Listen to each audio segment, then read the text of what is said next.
Hello.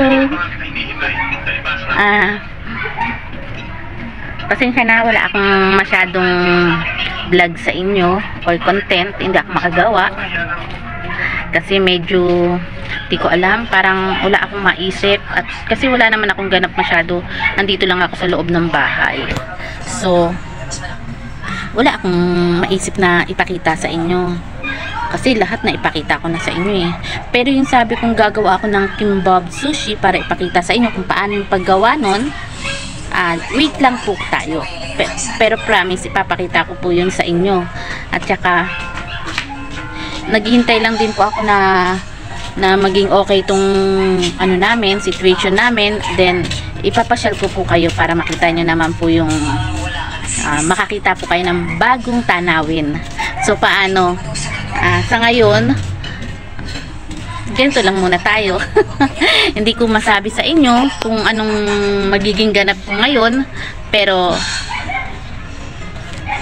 titingnan natin, gagawa pa rin ako ng content para sa inyo. So, ayan po, ginagawa nila yung project ng anak ko. Ayan po.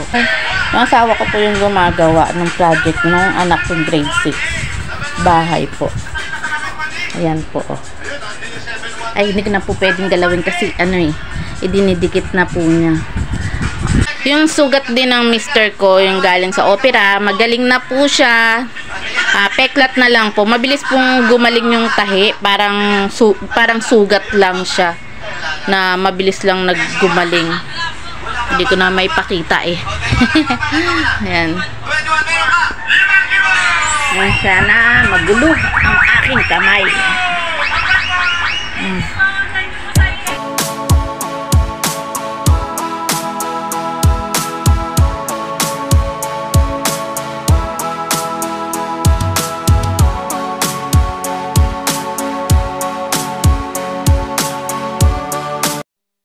Ayan.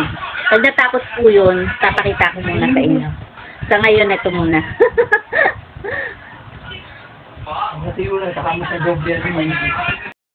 Pasensya na, laging biglaan yung vlog ko. Pag nakakita lang ako ng gusto ko na yun na ipapakita ko sa inyo.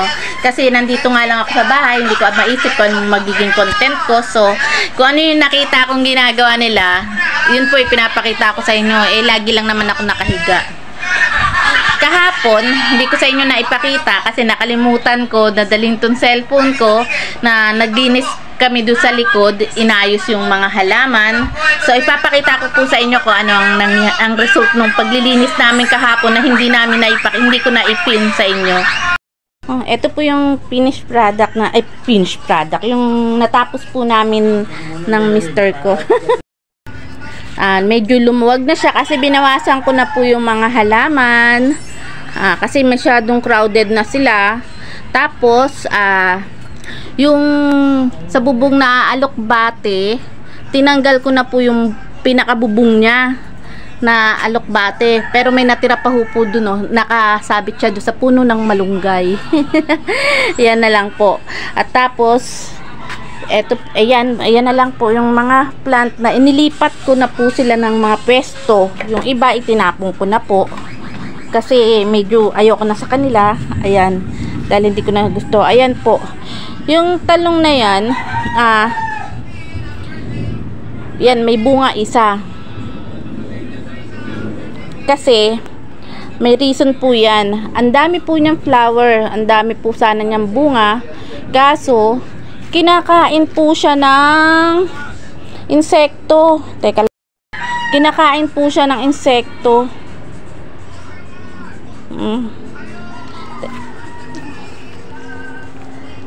Yung insekto na buti wala naman siya ngayon kasi natanggal ko na kahapon. Kaya nabawasan yung mga bulaklak niya. Hindi po siya nagtuloy, mga nalaglag lang. So ngayon, eto na naman, nagbubulaklak na naman siya. Ayan po. Ayan po, may mga bulaklak na naman siya. Kaya lang, eto na naman, may maliliit na naman siyang yung insect na, ayan po Ayan, kita nyo po ba? Ayan yan. Para siyang langgam, pero hindi siya langgam. sa mga nagtatanim po, alam po nila yan kung anong klaseng insects po yan na kumakain. So, iisa lang naman siya, kaya hindi ako bumibili ng ibang ano. Tapos, tinanggal ko yung mga dahon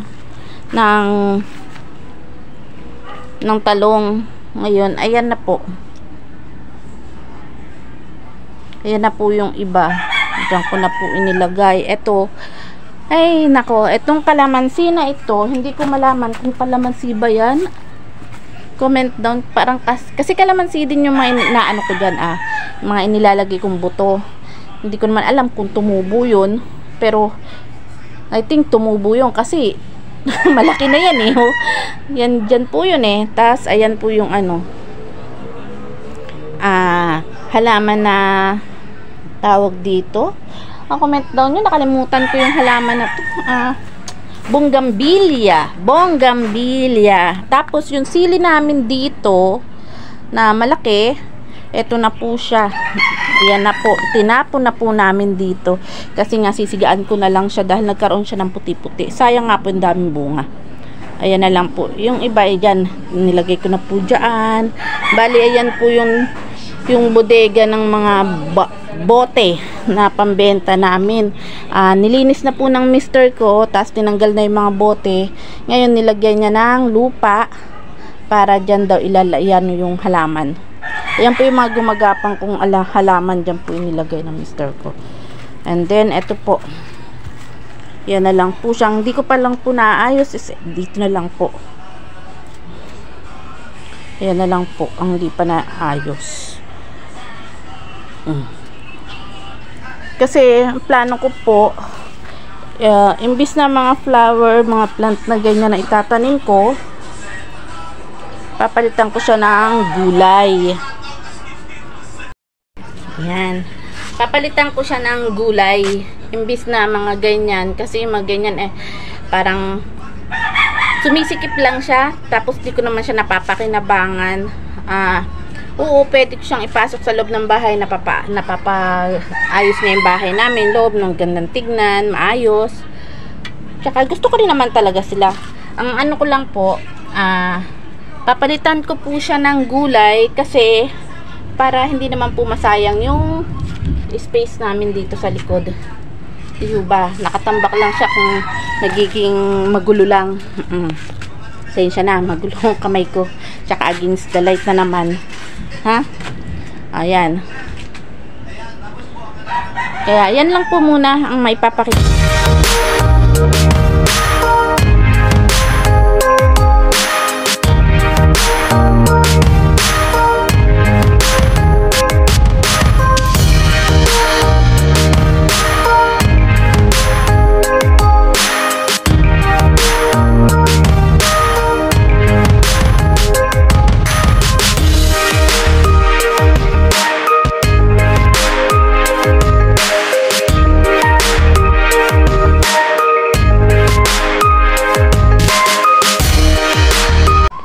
Ayan pa po.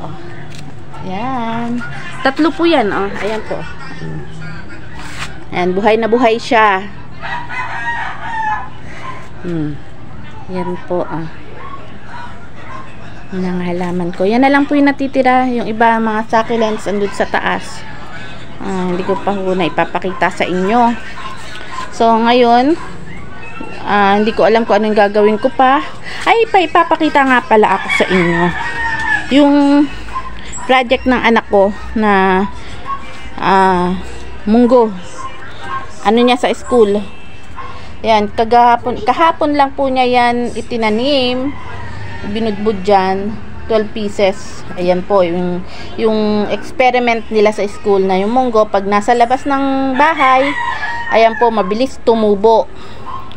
Ngayon kapag yung nasa loob po ng bahay, hanggang ngayon po wala pang tubo, wala pa hong bunga, wala pa hong ugat. Hindi katulad nito, ayan po, meron na ho siyang ugat, lumabas na po siya doon sa pinaka-shell niya. Di ho ba? Yan ang aming chuchu. Chuchu. Oy, wag ka lalapit. Tama na yan, ganyan lang, huwag na landi. Daw yung pusa ng mister ko. Ayan, mga tulog. Oh. Madilim eh. Pasensya na ha. Ayan, mga tulog sila oh. Ayan po. Tulog na tulog. Tapos yung aso ko, ayan, nainggit kasi pumasok ako dito sa sa kinukulungan ng mga pusa. Ayan po siya oh. Hello, Chuchu. Hi, Chuchu talaga. Ayan po yung project ng bunso ko. Teka ha, ayusin natin. Ayan.